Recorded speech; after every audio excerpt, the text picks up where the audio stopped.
Caroline Baudry, on vous retrouve en direct de Nouméa, où les autorités se veulent malgré tout rassurantes. On l'entend, la Nouvelle-Calédonie reste une poudrière et les habitants que vous avez rencontrés ne voient pas le bout du chaos. Absolument, et certains s'étonnent d'ailleurs de la levée de l'état d'urgence alors que Nouméa est selon eux encore une ville dangereuse. Un épais nuage de fumée noire s'élevait encore dans le ciel tout à l'heure. Des affrontements entre les forces de l'ordre et les émeutiers ont lieu en plein jour. Sophie et Claude prennent l'air malgré tout avant le couvre-feu maintenu à 18h dans une heure.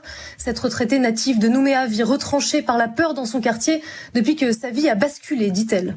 La situation ne s'améliore pas puisque, écoutez, il y a toujours des barrages. On n'a pas accès à tous les magasins et il y a beaucoup d'endroits dans lesquels on ne peut pas circuler, notamment la zone industrielle de Ducos. On n'en voit pas le bout. C'est une situation qui s'éternise et franchement, je ne sais pas si on espère tous en tout cas trouver une solution. Ils démontent d'un côté, ils refont de l'autre, donc ça sert à rien du tout. Oui, voilà, s'il n'y a pas beaucoup plus de force de l'ordre, ça sert à rien puisqu'ils refont tout à chaque fois. Et puis ils sont vraiment déterminés à aller je sais pas trop où. En témoigne cette route qui relie la ville à l'aéroport international, toujours impraticable. Un pont aérien encadré par l'armée a été mis en place. Vu du ciel, les scènes de désolation défilent. Les rares véhicules slalom sur des routes brûlées entre les cadavres de voitures.